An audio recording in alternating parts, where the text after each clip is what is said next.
नमस्कार दोस्तों, आज चर्चा का विषय है विकसित भारत की परिकल्पना। जैसा कि हम आप सभी जानते हैं, विकसित भारत वर्तमान सरकार का रोड मैप है जिसका उद्देश्य भारत को पूर्ण रूप से विकसित राष्ट्र बनाना है।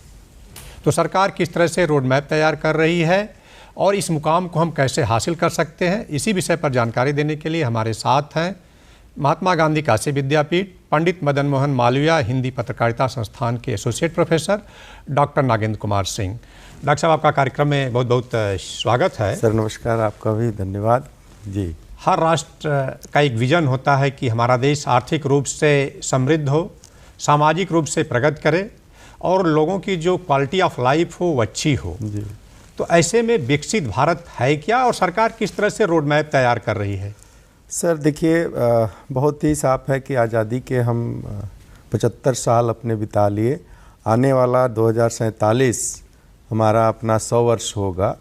उसमें हम इस आज़ादी को भारत सरकार के जो प्रधानमंत्री आदरणीय नरेंद्र मोदी जी ने जो सपना दिया कि अमृत काल, और इस अमृत काल में हमें अपने एक विकसित भारत की तरफ बढ़ना होगा, जिसमें हमें है कि अपने संकल्प से सिद्धि की प्राप्ति करनी होगी। और उस संकल्प के सिद्धि में हमें जो है तत्वदर्शी और तथ्यान्वेषी विषय पर सोचना होगा और इस जो तत्व है उसको लेकर कैसे तथ्य के रूप में हम उसको प्रकट करें और प्रकट करके एक भारत की ऐसे निर्माण करें जो आने वाला जब हम 2100 वर्ष अपना पूर्ण करेंगे तो हम एक विकसित भारत के रूप में खड़ा रहें। सर तो किस तरह का रोड मैप सरकार तैयार कर रही है और किस तरह की मतलब इंफ्रास्ट्रक्चर पर काम करने की ज़रूरत है? देखिए सर, बहुत साफ साफ है कि यदि हमें अपने विकसित भारत के लक्ष्य को जब हासिल करना है तो सबसे पहले तो समावेशी दृष्टि को अपनाना होगा और समानता के भाव से कार्य करना होगा।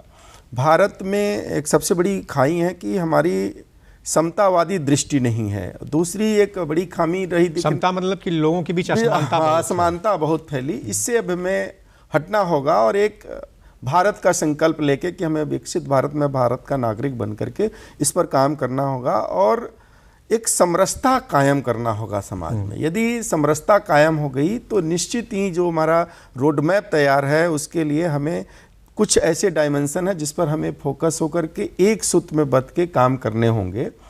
और यह कार्य हमें सबसे पहले तो मैं समझता हूँ कि प्रशासनिक में सुधार करने की पहली व्यवस्था है कि जो हमें संवैधानिक प्रशासनिक जो व्यवस्थाएं दी गई हैं उसके प्रति हमें थोड़ा सचेत होना होगा और जो भ्रष्टाचार है उसको खत्म करना होगा। उसमें सबसे है कि यदि हमें न्याय प्रणाली और कार्य प्रणाली यदि दोनों किसी एक डिसीजन को हमें देती हैं परंतु हम जब उसको समाज में आते हैं तो अपने छोटे से स्वार्थ में उसकी आलोचनाएं करते हैं, उसको बदलने की बात करने लगते हैं, राष्ट्रहित की बात नहीं करते। तो जो सबसे पहला है कि हमें विकसित भारत की तरफ बढ़ना है तो एक प्रशासनिक न्याय प्रणाली व्यवस्था में आपको काम करना होगा, मतलब इफेक्टिव शासन। हाँ, शासन करना चाहिए, जो शासन हो प्रभावशाली हो। दूसरा है कि हमें देखना होगा कि शिक्षा की गुणवत्ता पर विशेष ध्यान देना होगा। हमें शिक्षा के स्तर पर यह सोचना होगा कि मैं प्राथमिक से लेकर उच्च शिक्षा तक सबके लिए सर्वसुलभ शिक्षा होनी चाहिए। उसमें किसी तरह का अपना और तभी समानता आएगी और उस शिक्षा को रोजगार उन्मुख तरफ ले जाना होगा। व्यावसायिक पाठ्यक्रमों को अधिक से अधिक बढ़ाना होगा, तब जाके हम एक विकसित भारत की तरफ बढ़ सकते हैं। सर डॉक्टर साहब, शिक्षा के साथ साथ अनुसंधान भी जरूरी है और इनोवेशन भी आजकल हो रहा है कि भाई टेक्नोलॉजी का जमाना आ रहा है तो उसमें भी काम करने की जरूरत है। सर वो तो बहुत मस्ट है कि जो हमें देखना है कि हम आज तकनीकी यदि मेरे पास नहीं होगा तो उस तकनीकी में हमें इंफ्रास्ट्रक्चर को पहले विशेष फोकस में रखना होगा। यदि हम भारत को विकसित देखना चाहते हैं तो उसमें चाहे वो रेल मैप हो, चाहे रोड मैप हो, चाहे हवाई जहाज़ का मैप हो, हर चीज़ को हमें बड़ा टेक्नोलॉजी के दृश्य देखना होगा और स्टार्टअप की तरफ बढ़ना होगा। जैसे हमें स्मार्ट सिटी की तरफ जाना होगा, हमें अपने गाँव की तरफ भी जाना होगा, कृषि के क्षेत्र में हमें विशेष ध्यान रखना होगा, वहाँ भी सुधार करने वहाँ बहुत ज़रूरत है और कृषि को हमें तकनीकी रूप से समृद्ध करना होगा, किसानों का प्रशिक्षण करना होगा। इस तरह के कार्य हमें जब तक हम नहीं करेंगे तब तक विकसित भारत के लक्ष्य में नहीं होगा। और इसमें सभी का, वो चाहे स्मार्ट सिटी हो या ग्रामीण अंचल हो, दोनों को समावेशी दृष्टि में ला करके काम करने की ज़रूरत है। इसके साथ हमें स्वास्थ्य पर विशेष ध्यान रखना होगा। स्वास्थ्य की व्यवस्थाएं सस्ती और सबके लिए सुलभ हो। यह नहीं कि हम स्वास्थ्य के कारण हमारी चीज़ें, तो स्वास्थ्य के इंफ्रास्ट्रक्चर पर विशेष ध्यान रखना होगा। अनुसंधान की दुनिया में सोचना पड़ेगा कि हमें वैज्ञानिकता की तरफ बढ़ना पड़ेगा। अपनी सांस्कृतिक और पारंपरिक चीज़ों में शोध करना होगा। विकसित भारत के लिए एक सबसे बड़ा है कि हमें अपनी एक भाषा का निर्माण करना होगा जो सबके लिए सर्वग्राही भाषा होनी चाहिए। जब तक हम भाषा नहीं होगा, सही दृश्य शोध नहीं कर सकते हैं। शोध तभी कर सकते हैं जब अपनी एक भाषा होगी और उस भाषा की वैज्ञानिकता प्रमाणिकता हो। जैसे हमारे भारत के लिए एक बहुत बड़ी अच्छी देव भाषा जिसको हम संस्कृत कहते थे, लेकिन आज वो लगभग, और जितने हमारे मूल ग्रंथ हैं जिनमें हम अनुसंधान की दृष्टि को देख सकते हैं, बढ़ा सकते हैं, उसमें सिर्फ संस्कृत में लिखी हुई ग्रंथ हो। और हम अनुसंधान क्या करते हैं, फिर हम अनुवादिक किताबों पर ज़्यादा फोकस हो गए, जिसके कारण हमें जो 75 साल में विकसित का लक्ष्य प्राप्त कर लेना चाहिए वो नहीं हासिल कर पाए सर। मतलब कहीं ना कहीं कुछ कमियां बहुत बड़ी कमी रह गई। तो ये पिछले हमें कुछ दर्शों से जो हमें इस अमृत काल में मिला है, हमें लगता है कि हम सबको मिल करके इधर आगे बढ़ना चाहिए सर। रोजगार एक बड़ी समस्या आती है, ऐसे में औद्योगिक क्रांति की तरफ भी ध्यान देना पड़ेगा जिससे कि ज़्यादा से ज़्यादा रोजगार का सृजन हो जी। और लोग, एक तरह से कहा जाए कि ग्रामीण अंचल में जी उधर भी सरकार को फोकस करना पड़ेगा। देखिए, औद्योगिक संरचना पर तो हमें विशेष फोकस करना ही पड़ेगा। यदि हमें औद्योगिक संरचना को, हमें कृषि को भी एक औद्योगिक रूप में देखना होगा।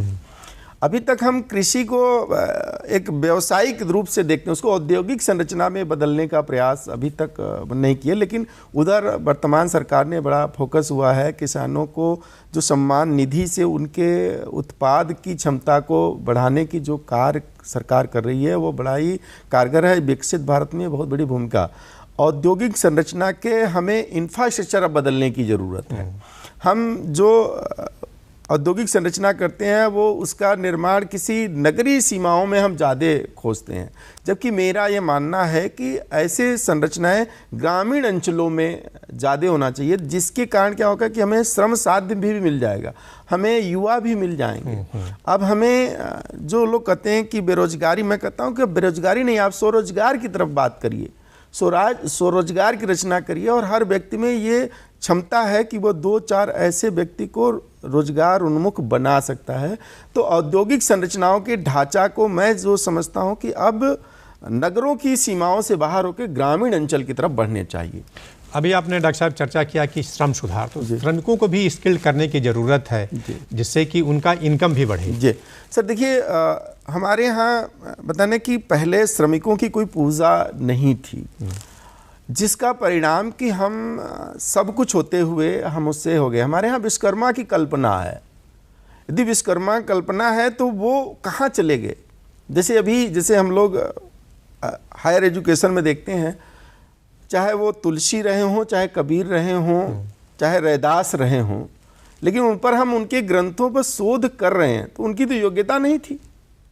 सिंपल एक सन्यासी जीवन था और उस पर हुआ। तो वैसे ही श्रमिक के पास स्किल है, हम उसकी स्किल की पूजा नहीं कर पाते हैं, उसकी स्किल को हम पहचान नहीं पाते हैं।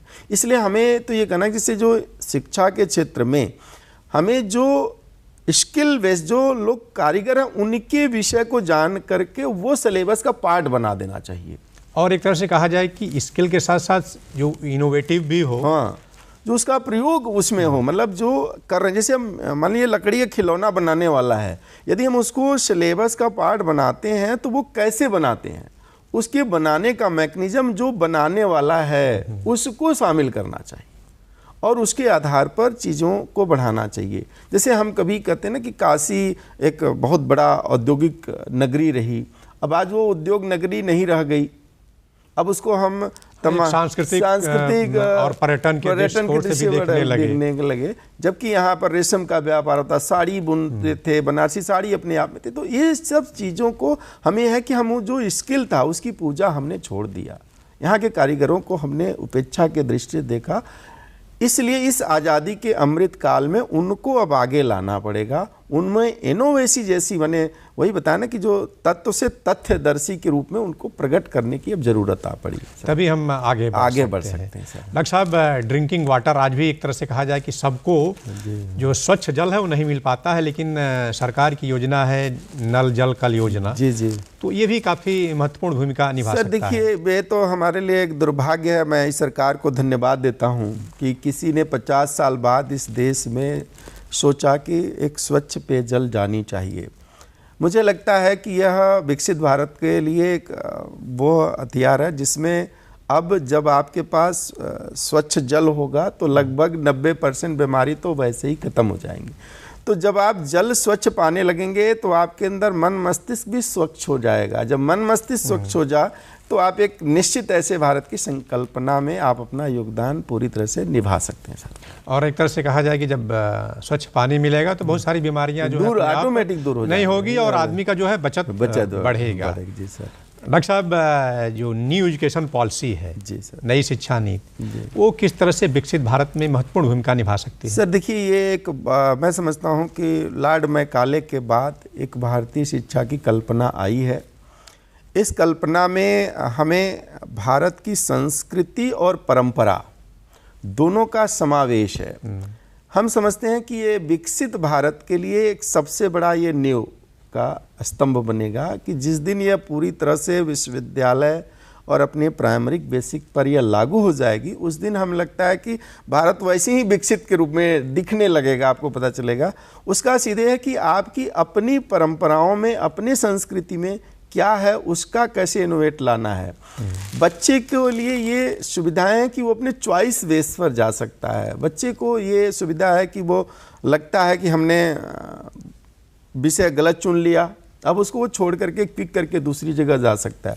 उसको लगता है कि नहीं, अब मुझे नहीं पढ़ना चाहिए, कुछ रोजगार युक्त काम करना चाहिए, तो वो वहाँ से उस क्रेडिट को लेकर दूसरे क्रेडिट को हासिल करके वो आगे जा सकता है। तो मैं समझता हूँ ये राष्ट्रीय शिक्षा नीति इस विकसित भारत की जो 2047 में हम कल्पना कर रहे हैं उसमें बहुत बड़ी भूमिका अदा करेगी सर। मतलब कि एक तरह से कहा जाए कि ये जो शिक्षा रहेगी ये महत्वपूर्ण भूमिका निभा सकती है, बहुत बड़ी भूमिका निभाएगी। यही होता है ना कि पहले ही यदि ये शिक्षा नहीं रहेगी तो हम उसको शिक्षा के बिना ही तो ये हमने गुलामी झेला। शिक्षा आगे जाएगी तो निश्चित है कि हम प्रगति के मार्ग को प्रशस्त करेंगे। डॉक्टर साहब, लक्ष्य बड़ा है और एक तरह से कहा जाए कि चुनौतियाँ भी कम नहीं हैं जी। तो किस तरह की चुनौतियां हैं विकसित भारत के संदर्भ में? सर देखिए, जब तक जहाँ चुनौती नहीं होंगी तो वहाँ संभावनाएं प्रकट नहीं होंगी। हमें चुनौतियाँ मिलती हैं तभी हम किसी रास्ते की तलाश करते हैं। तो जो हमें समझ में आ रहा है कि सबसे बड़ी चुनौतियाँ हमारी जो इस शिक्षा के क्षेत्र में था, स्वास्थ्य के क्षेत्र में था, राजनीतिक के क्षेत्र में था, तो अब वहाँ हमें सुधार करने की तरफ है। हमें इस लक्ष्य को जब प्राप्त करना होगा तो अपने आर्थिक समृद्धि को तो बढ़ाना पड़ेगा।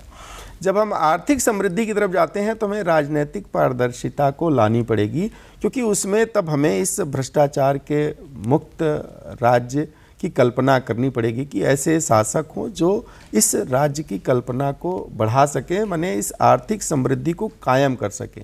जब हमारी आर्थिक समृद्धि होगी, राजनीतिक समृद्धि होगी, तो हम वैज्ञानिक रूप से ताकत होंगे।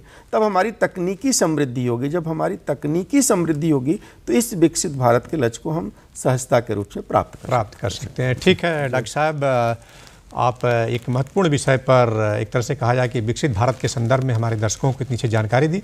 निश्चित ही आपके द्वारा बताई गई जानकारी का लोग लाभ उठाएंगे। जानकारी देने में बातचीत करने के लिए आपका बहुत बहुत धन्यवाद। नमस्कार। धन्यवाद सर। आप